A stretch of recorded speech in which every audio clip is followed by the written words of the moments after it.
तो आज हमारा ट्रिग्नोमेट्री का लास्ट लेक्चर है। इसमें हम लोग हाइट एंड डिस्टेंस के जितने भी रिमेनिंग क्वेश्चन है वो कर लेंगे और इसी के साथ अगले दिन से हमारा नया चैप्टर स्टार्ट होगा। हम बार बार ये दोहरा रहे हैं कि बोर्ड का एग्जाम तुम लोग का नज़दीक है। अगर किसी को कोई डाउट है तो वो पूछ सकता है कहीं भी, जहां तुमको कंफर्टेबल हो। अच्छे से पढ़ो और बोर्ड एग्जाम की तैयारी करो। आज जो रिमेनिंग क्वेश्चंस है इसके हाइट एंड डिस्टेंस के, वो हम लोग कोशिश करेंगे जल्द से जल्द कंप्लीट करके। अगले दिन क्या स्टार्ट करना है, मोस्ट प्रोबेबली हम एपी सोच रहे हैं, पर देखते हैं अगर कुछ और होता है तो और भी स्टार्ट किया जा सकता है। तो चलो स्टार्ट करते हैं ट्रिग्नोमेट्री का रिमेनिंग क्वेश्चंस। तो हमारा क्वेश्चन नंबर 26 क्या कहता है? The angle of elevation of a jet plane from point A on ground is 60 degree. After a flight of 30 seconds, the angle of elevation changes to 30 degree. If the jet plane is flying at constant height of 3600 meters, find the speed of jet plane. चलो देखो, पहले ये point A से elevation कितना था। ये ऐसा question लोग पिछला दिन भी कर चुके थे, एग्जैक्टली सेम। क्या था उसमें? एक पर्टिकुलर हाइट से था, तो इसमें हम लोग हाइट भी जोड़े थे। अगर ध्यान में ना हो तो एक बार देख लेना पहले का क्वेश्चन। तो पॉइंट ए से पहले अगर पॉइंट पी है, मान लेते हैं इसको, कितना एंगल एलिवेशन है? 60 डिग्री है। वो 30 सेकेंड में चेंज हो जाता है कितना में? 30 डिग्री में। तो किधर जाएगा? इधर जाएगा कि इधर जाएगा? बताओ। 30 डिग्री में चेंज होता है। अगर इधर जाता है तो हमारा क्या होगा? एलिवेशन बढ़ेगा, और इधर जाएंगे तो एलिवेशन घटेगा। यहाँ एलिवेशन क्या हो रहा है? घट रहा है। मतलब किधर जा रहे हैं हम लोग? राइट हैंड साइड में जा रहे हैं। तो यहां से गए इस पर्टिकुलर पॉइंट तक, और यहाँ का एलिवेशन कितना हो गया? 30 डिग्री। पूरे टाइम फ्लाइट का हाइट क्या है? कांस्टेंट है। क्या दिया हुआ है? 3600√3। करेक्ट है। अब find the speed of the, ये 30 सेकेंड लगता है यहां पर। तो अगर हम ये डिस्टेंस निकाल लें, ये डिस्टेंस निकाल लें, उसके बाद हम लोग क्या फॉर्मूला यूज कर सकते हैं? डिस्टेंस इनटू एक minute, distance equals to speed into time. Use कर सकते हैं, बिल्कुल यूज कर सकते हैं। अगर हम ये यूज करेंगे तो हमको ये डिस्टेंस मिल जाएगा। ये फॉर्मूला से हमको स्पीड निकालना है, तो डिस्टेंस बाय टाइम क्या हो जाएगा? हमारा स्पीड हो जाएगा। तो बस हमारा जो मेन मोटिव क्या है कि ये डिस्टेंस निकालना है। ये x अगर मानते हैं इसको, और ये क्या हो गया? हम इसको y मानते हैं। करेक्ट है। तो टोटल हमारा x प्लस वाई क्या होगा? ये x प्लस वाई होगा, है ना। अब हम अगर इसको मार्क कर दे OCD, ठीक है। ट्रायंगल POD की बात करें तो tan 60 किसके बराबर होगा? h by y equals to √3 के बराबर। h हमको पता है क्या है? 3600√3। पुट कर देंगे h की जगह 3600√3। √3 से √3 गया, y मिल गया हमको कितना? 3600। करेक्ट। अब हमको निकालना है ट्रायंगल QOC में tan 30 किसके बराबर होगा? h by x plus y के बराबर, क्योंकि ये पूरा डिस्टेंस होगा कवर। एग्जैक्टली tan 30 किसके बराबर होता है? √1/√3 के। h क्या दिया हुआ है? 3600√3, और ये x प्लस वाई। तो x प्लस वाई किसके बराबर होगा? 3600√3 इंटू √3, यानी 3600 इंटू 3। y का वैल्यू अभी हम लोग निकाले हैं कितना? 3600। तो x इज इक्वल टू कितना हो जाएगा? 3600 इंटू 3 माइनस 3600।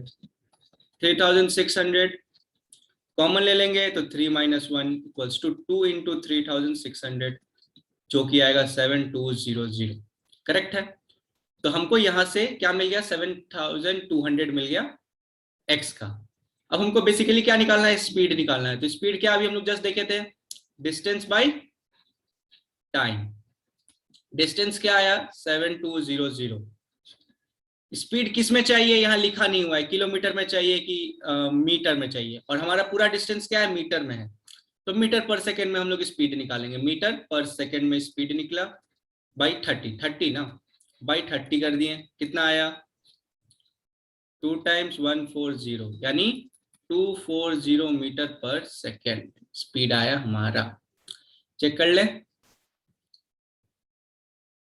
यहां पर आंसर किलोमीटर पर आवर में दिया है, तो क्या करेंगे 240 मीटर पर सेकेंड जो हमारा आया है, या इसको हम लोग क्या करेंगे किलोमीटर और आवर में चेंज कर देंगे।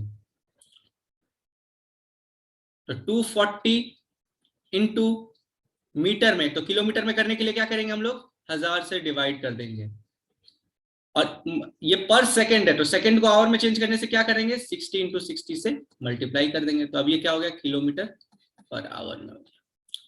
तो 2 जीरो गया, 1 जीरो यहाँ गया, तो 36 इंटू 24 कितना के करीब आएगा। तो 36 इंटू 20 कितना होता है पता है, सीधे दिख गया 720। कैलकुलेशन करने का तरीका बता रहे हैं फास्ट। 144, क्योंकि 36 इंटू 2 क्या होता है 72 होता है, तो 72 इंटू 2 144, यानी आंसर क्या हो गया हमारा, दोनों को जोड़ दो 864 किलोमीटर पर आवर। तो 864 किलोमीटर पर आवर हमारा स्पीड हो गया। चेक कर लिया जाए, आंसर भी हमारा 864 किलोमीटर पर आवर ही दिया हुआ है। अगला question, the angle of elevation of jet fighter from point A on ground is 60 degree. After 50 seconds, the angle of changes to 30 degree. If the jet is flying, देखो पिछला में क्या हुआ है, पिछला और इस क्वेश्चन में क्या है कि हाँ स्पीड दे दिया, अब इस बार हाइट निकालना है। पिछला में क्या था, हाइट दिया होता है, स्पीड निकालना था। अगर 720 किलोमीटर पर आवर जो हमारा स्पीड है, इसको हम लोग किस में कन्वर्ट करेंगे, मीटर में कन्वर्ट करेंगे। तो किलोमीटर है, मीटर में कन्वर्ट करने के लिए मल्टीप्लाई करना होगा है 1000 से, और आवर को मल्टीप्लाई करना होगा किससे, आवर की जगह क्या लिखना होगा 6। अब ये क्या बन गया मीटर पर सेकेंड में बन गया, करेक्ट है। 36 और यहाँ 72 मतलब 20 टाइम्स में हो गया, यानी हमारा आंसर क्या है 200 मीटर पर सेकेंड हमारा स्पीड है। तो ये डिस्टेंस क्या होगा, सेम फिगर है इसलिए ये नया फिगर नहीं बना रहे, इसी में बता दे रहे हैं। ये डिस्टेंस क्या हो गया, जितना मीटर पर सेकेंड, यानी डिस्टेंस इज इक्वल टू क्या हो गया speed into time. Speed 200 metre पर सेकेंड, टाइम क्या है 15 सेकेंड, तो सेकेंड कट गया, 3000 मीटर आ गया हमको ये distance.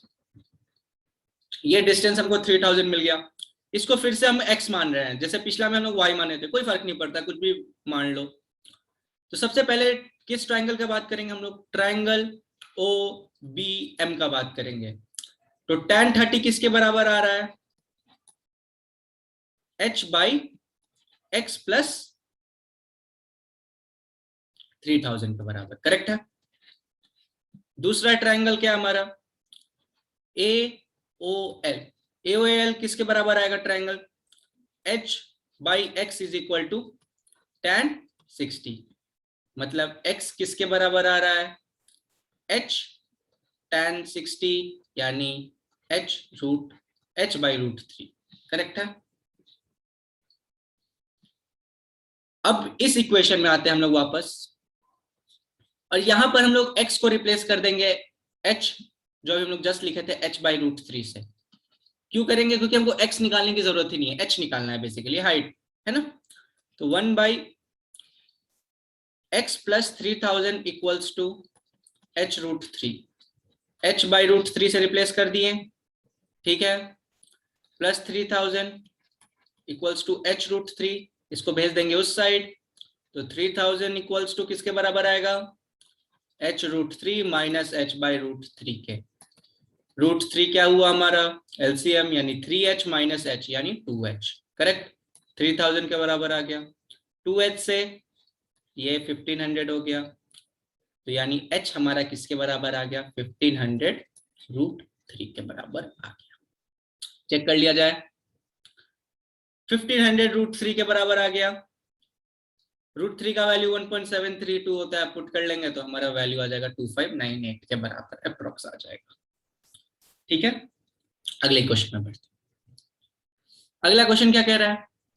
A 1.2 meter tall girl spots a balloon moving with a wind in a horizontal line at 8.2 meter from the ground. देखो यहाँ पर ये जो हम लोग का आईसाइट वाला क्वेश्चन था जो पिछला दिन किया था, जस्ट हम जिसके बारे में जिक्र कर रहे थे, ये उससे मिलता जुलता क्वेश्चन। यहाँ पर जैसे उस क्वेश्चन में हम लोग को हाइट फ्रॉम द ग्राउंड निकालना था, और यहाँ पर हाइट पहले से दिया हुआ है ग्राउंड का, और ये लड़की का फिगर नहीं बना रहे हैं, इसी में बता दे रहे हैं। ये 1.2 दिया है, तो ये कितना हो जाएगा हमारा? सब्ट्रैक्ट कर देंगे 88.2 माइनस 1.2, तो क्या बचेगा? 87। तो हमको ये हाइट मिल गया। अब क्या करना है? The angle of elevation of balloon from, पहले 60 डिग्री था, फिर 30 डिग्री हो गया। किधर मूव किया होगा? इस डायरेक्शन में मूव किया होगा। इस डायरेक्शन में मूव करता तो हमारा क्या होता? एंगल बढ़ता, लेकिन यहाँ घट रहा है। Find the distance travelled by ball. तो बेसिकली हमको क्या निकालना है? ये CD निकालना है ना? आसान सा क्वेश्चन हो गया। ये 87 पता है, अगर इसको x मान ले, इसको y मान ले, ठीक है? तो सबसे पहले ट्रायंगल CBP से 87 बाई x किसके बराबर है? tan 60 के बराबर। फिर ट्रायंगल C नहीं, हाँ, ट्रायंगल DNB में 87 बाई x प्लस वाई किसके बराबर है? tan 30 के बराबर है। क्या करेंगे? यहां से हम x निकालेंगे। x कितना आया? 87 बाई रूट 3। करेक्ट। हमको क्योंकि x का काम नहीं है, हमको बेसिकली क्या निकालना है? CD यानी PN निकालना है, मतलब y निकालना है। करेक्ट। यहां से हम क्या लिख सकते हैं? 87 by tan 30, tan 30 1 by root 3, यानी ऊपर चल जाएगा ये x प्लस वाई। x की जगह क्या पुट कर देंगे? 87 बाई रूट 3 पुट कर देंगे। तो 87 बाई रूट 3 इधर है, 87 रूट 3 इधर है, माइनस x मतलब 87 by root 3 equals to y। Root 3 क्या हो गया हमारा? एलसीएम हो गया, यानी 87 3 माइनस 1। करेक्ट। क्या बचा? 87 इंटू 2 बाई रूट 3 हमारा क्या हो गया? y, जो हमको CD निकालना था बेसिकली। ये हमारा आंसर हो गया। हाँ, कितना आ रहा है यहाँ? 58 रूट। चलो इसको अच्छे ढंग से लिख दिया जाए। कैसे लिखा जाए? 87 इंटू 2, अगर रूट 3 से ऊपर नीचे दोनों मल्टीप्लाई कर दे तो नीचे क्या हो जाएगा? 3। करेक्ट है। इसको फिर क्या लिख सकते हैं? 2 टाइम्स, तो 279, यानी 29 इंटू 2 क्या होता है? 58, 58 रूट 3। यही हमारा आंसर है। कहीं भी छोड़ सकते हो, बस तुमको प्रोसेस पता होना चाहिए। और अगर MCQ में, अब तो ये तो MCQ में नहीं पूछेगा, अगर इनकेस पूछता है तो आंसर फाइनल रिजल्ट लाना पता होना चाहिए। सब्जेक्टिव में कहीं भी छोड़ सकते हो, चाहो तो यहाँ छोड़ सकते हो, यहाँ छोड़ सकते हो, या फिर यहाँ छोड़ सकते हो, और चाहो तो इसमें 1.732 से मल्टीप्लाई करके भी छोड़ सकते हो, तुम पे डिपेंड करता है। अगला question. A tree breaks due to storm and broken part bent to the top of a tree tower touches ground 30 degree. The distance between the foot of the tree to the point where the top touches is 9 metre. चलो ठीक। अगर ये हमारा tree है, पहले था, ठीक है, क्या हुआ?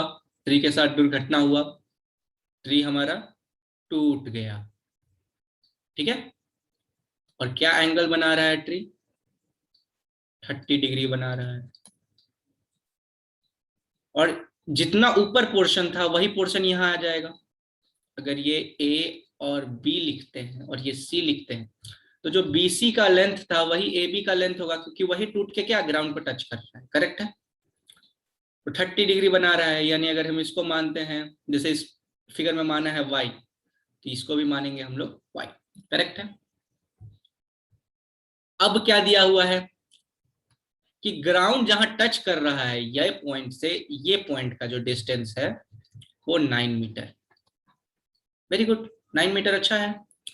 इसको x मान लेते हैं, हमको बेसिकली पता क्या करना है, x प्लस वाई पता करना है ना। तो हम लोग क्या करेंगे, सबसे पहला x निकालेंगे। कैसे निकालेंगे, साइन 30 क्या होता, साइन नहीं, tan 30 क्या होता है, x/9 1/√3, यानी x इज इक्वल टू क्या हुआ, 9/√3। दोनों को √3 से मल्टीप्लाई कर देंगे तो नीचे क्या बन गया, 9/3 इंटू √3, यानी 3√3। x का वैल्यू आ गया 3√3। y कितना होगा, y निकालने के लिए हम लोग क्या करेंगे, cos 30 कर देंगे, या सबसे बढ़िया sin 30 क्या जाएगा, क्योंकि sin 30 का वैल्यू क्या है, कुछ भी कर सकते हैं, तुम पे डिपेंड करता है। अभी हम लोग x निकाल ही लिए, सो sin 30 करेंगे अगर सपोज, तो क्या आ रहा है, x/y, x क्या है 3√3, y निकालना है, sin 30 क्या होता है 1/2, तो y क्या हो गया हमारा 6√3। हमको बेसिकली क्या निकालना है, x प्लस वाई, यानी 3√3 प्लस 6√3 यानी 9√3, यानी x प्लस वाई, यानी जो ट्री का हाइट हुआ कितना हुआ 9√3। देखो 9√3 दिया हुआ है हम लोग को। A person standing on the bank river observes the angle of elevation of top of a tree standing on the opposite bank is 60 degree. चलो, a person standing here, elevation of top of a tree, opposite bank, ये 60 degree है।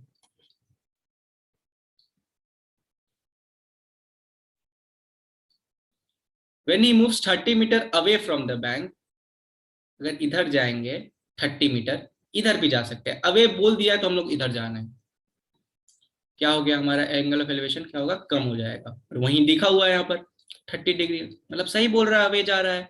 Exam में away ना भी बोले मतलब समझ जाना है कि अवे ही जा रहा है। Find the height of the tree and the width of the river. तो basically width of the river क्या होगा, ये होगा x और ये होगा हाइट, ठीक है। तो पहला इक्वेशन क्या है, tan 60, tan 60 से क्या मिला, h/x मिला, √3 is equal to h/x, correct, h/x मिला, एक रिलेशन मिल गया हमें। दूसरा h/30 plus x equals to, h/30 plus x is equal to क्या होगा हमारा यहाँ पर tan 30, मतलब 1/√3, tan 30 लिख देते हैं, करेक्ट है। अब यहां से हमको दूसरा इक्वेशन मिल गया h और x, तो पहले हम क्या निकालें, find the height of the tree, तो पहले हाइट ही निकाल लेते हैं। तो हमारा h क्या होगा, बेसिकली नहीं, पहले हम लोग x निकाल लेते हैं, ज्यादा अच्छा, क्योंकि यहां से इजिली निकल रहा है। तो इस इक्वेशन में हम लोग क्या पुट करेंगे, h√3 equals to 30 plus x, h की जगह क्या है √3x, तो हम लोग पुट कर दिए यहाँ पर √3x, तो क्या मिल गया हमको h की जगह √3x करते हैं तो 3x मिला, 30 प्लस x, तो 2x इज इक्वल टू 30, तो x इज इक्वल टू कितना आया 15 आ गया। इसी को अगर हम लोग इस इक्वेशन में पुट कर दे तो h is equal to √3 into 15, मतलब 15√3 हमारा हाइट हो गया। चेक कर लिया जाए आंसर, 15√3 और x इज इक्वल टू 15, सही है। चलो बहुत अच्छे, अब अगला क्वेश्चन करते हैं। तो क्या कहता है हमारा अगला question, the angle of elevation of top of a tower from point 2 points on the ground at a distance meter a and b from the base of the tower are in same straight line are complementary, prove that the height of a tower is √ab। चलो ठीक है, क्या दिया हुआ है कि ये अगर हमारा बेस ऑफ टावर है, ठीक है, यहां से एक है पॉइंट ये और एक है पॉइंट ये, ठीक है, दोनों का डिस्टेंस दिया हुआ है। पहला जो पॉइंट है उसका डिस्टेंस दिया है a, दूसरा जो पॉइंट है उसका डिस्टेंस दिया है b। कॉम्प्लीमेंट्री का मतलब क्या होता है, अगर तुमको ध्यान में हो तो, कि अगर एक थीटा है तो दूसरा 90 माइनस थीटा है। याद होना चाहिए ये चीज, हम लोग कॉम्प्लीमेंट्री एंगल्स में पढ़ चुके थे, बताए थे साइन थीटा किसके बराबर होता है, cos 90 माइनस थीटा, याद है। तो अब बेसिकली हमको क्या प्रूफ करना है, कि अगर ये थीटा है तो ये 90 माइनस थीटा, या अगर ये थीटा है तो ये 90 माइनस थीटा, कोई भी एक प्रूफ कर दो हो जाएगा। ये नहीं, ये दिया हुआ है, सॉरी सॉरी, ये दिया हुआ है, हमको प्रूफ करना है height root h is equal to root a b proof करना है, सॉरी ये प्रूफ करना है, ये तो दिया हुआ है, मतलब अगर ये थीटा है तो ये 90 माइनस थीटा दिया हुआ है। चलो बढ़िया है फिर तो। अगर हमको निकालना है h बाई बी, क्या है हमारा tan 90 माइनस थीटा, क्या लिख सकते हैं इसको, cot थीटा, करेक्ट है। h by B is equal to cot theta, h by A क्या हो गया हमारा tan थीटा हो गया, दोनों को मल्टीप्लाई कर देंगे अगर सपोज हम, तो h by b into h by a equals to tan theta into cot theta, क्या हो गया 1 हो गया, तो h square is equal to a b, तो h क्या हो गया हमारा अंडर रूट ए बी। समझ आया। चलो, A boy standing on horizontal plane finds a bird flying at a distance 100 meter from him at elevation of 30 degree। चलो, अगर लड़का यहाँ खड़ा है तो वो एक बर्ड को देख रहा है फ्लाई करते हुए 30 डिग्री के एलिवेशन।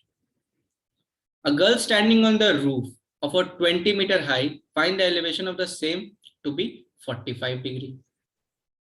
The opposite side, ये देख, हमारे पास दो ऑप्शन होता है, अगर ये मेंशन नहीं किया रहता कि लड़की कहाँ होती, इसके यहाँ होती कहीं ताकि 45 डिग्री बने, यहाँ होती इधर के करीब होती ताकि 45 डिग्री बने, लेकिन दे दिया है कि अपोजिट साइड में, इसका मतलब क्या हुआ, जैसे है और उसका हाइट है उसके बिल्डिंग का 20 मीटर, तो लड़की यहाँ खड़ी है करीब, और इसके लिए एलिवेशन क्या है 45, करेक्ट है। बेसिकली अपन लोग को क्या निकालना है, find the distance between distance of bird from the, ये 100 मीटर दिया हुआ है, bird flying at a distance 100 metre from him at elevation, मतलब 100 मीटर एलिवेशन पे, ठीक है। तो हमको बेसिकली क्या निकालना है इसमें क्वेश्चन में, हमको ये डिस्टेंस निकालना है, ठीक है। तो चलो स्टार्ट किया जाए, कैसे निकालेंगे।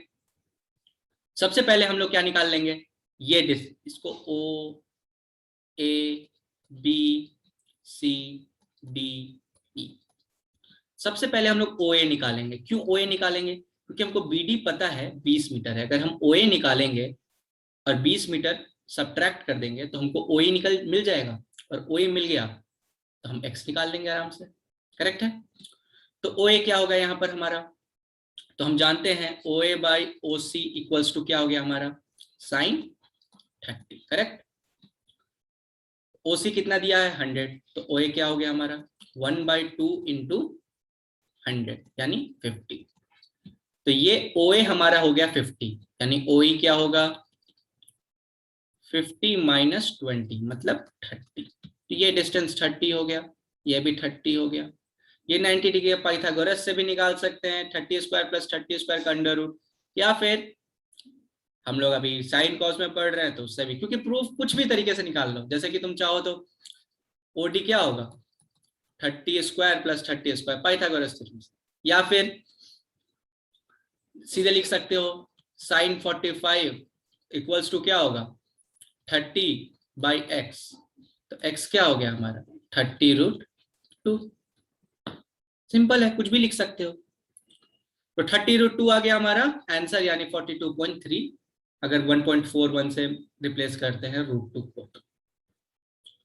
चलो इसी के साथ ये हमारा शायद लास्ट क्वेश्चन है, हाँ लास्ट क्वेश्चन है हमारा, क्या है ये क्वेश्चन, क्या कहता है, a 1.5 meter tall boy standing at some distance from 30 meter tall building, the angle of elevation from his eyes to the top of a building increases from 30 degree to 60 degree as he walks towards the building।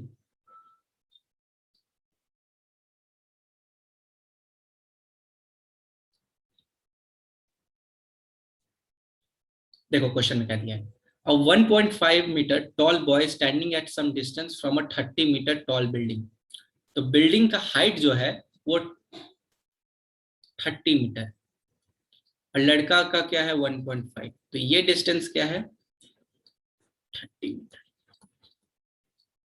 Correct है। The angle of elevation of his eyes changes to top of a building 30 degree to 60 degree. मतलब किधर की तरफ जा रहा है, इधर की तरफ जा रहा है कि इधर की तरफ जा रहा है, बताओ। अगर इधर की तरफ जाएगा तो एलिवेशन का एंगल क्या होगा, बढ़ेगा। अगर इधर की तरफ जाएगा तो एलिवेशन का एंगल क्या होगा, घटेगा। बिल्कुल खुद सोच लो, ये एंगल बड़ा है कि ये एंगल बड़ा है, ये एंगल बड़ा है मतलब इधर की तरफ जा रहा है। समझ आया? हमेशा ऐसे समझने की कोशिश करना है, विजुअलाइज करोगे तो चीजें अच्छे से समझ आएंगी। हाँ, द एंगल ऑफ, ठीक है। Find the distance he walk to the building, मतलब हमको ये डिस्टेंस x निकालना है, ठीक है। तो 30 में से 1.5 हटा देंगे तो कितना बचेगा, 28.5 बचेगा, करेक्ट है। इसको y मानते हैं, कोई दिक्कत की बात नहीं है। तो 28.5 by y equals to tan 60 हो गया हमारा, करेक्ट है। और 28.5 बाई x प्लस वाई क्या हो गया हमारा, tan 30 हो गया। यहां से y क्या मिल गया हमको, 28.5 बाई √3, ठीक है। यहां से क्या करेंगे हम, इस इक्वेशन से लिखेंगे 28.5 बाई tan 30 मतलब 1 बाई √3, यानी ये √3 क्या चल जाएगा, ऊपर चला जाएगा। तो हम क्या लिखेंगे इसको, हाँ क्या लिखेंगे, 28.5 √3 क्या आएगा, x प्लस वाई के बराबर। y किससे रिप्लेस करेंगे, 28.5 √3 से। तो 28.5 √3 माइनस इस साइड आएगा तो क्या हो जाएगा 28.5, ये x हो गया, यही हमको निकालना था। 28.5 √3 एलसीएम हो जाएगा नीचे में से, तो ये 3 हो जाएगा, तो 3 माइनस 1 यानी क्या बचेगा, 28.5 इंटू 2 कितना आएगा टोटल, मल्टीप्लाई करेंगे तो 59 बाई √3। अगर इसको सही ढंग से लिखा जाए तो क्या बचेगा, 59 3√3, करेक्ट है। 59 की 57, एक सेकंड, हाँ गलती से 59 लिख दिया, 57 होगा ना, हाँ 57। 28.5 इंटू 2 कितना होता है, 57 होता है, गलती से 59, सॉरी ये गलती है, 57 सही, ठीक है। 57 √3, तो 57 √3/3 ये हमारा क्या हो जाएगा, आंसर हो जाएगा। अगर इसको सही ढंग से और छोटा करना है तो क्या करेंगे, 19, 3 के टेबल में 19 3 जा 57, तो 57 यानी 19 √3 मीटर इज आवर आंसर। ये डिस्टेंस ये ट्रेवल किया। तो इसी के साथ हमारा ट्रिग्नोमेट्री कंप्लीट समाप्त होता है। ट्रिग्नोमेट्री के जितने भी प्रीवियस ईयर क्वेश्चन थे, एक्सरसाइज थे, सब कुछ हम लोग कर लिए हैं करीब करीब 14 लेक्चर में। ये 14 लेक्चर अच्छे से देख लेना है। उसके बाद ट्रिग्नोमेट्री में हमको नहीं लगता कोई भी किसी को प्रॉब्लम होना चाहिए, लेकिन अगर फिर भी किसी को प्रॉब्लम है, हमारे टेलीग्राम चैनल, हमारे कमेंट सेक्शन, हमारे जीमेल, जहां भी पूछना चाहो पूछ सकते हो, हम लोग अवेलेबल है हर वक्त। तो चलो तब तक एंजॉय, अगले दिन नया चैप्टर स्टार्ट करेंगे। Have a very good day.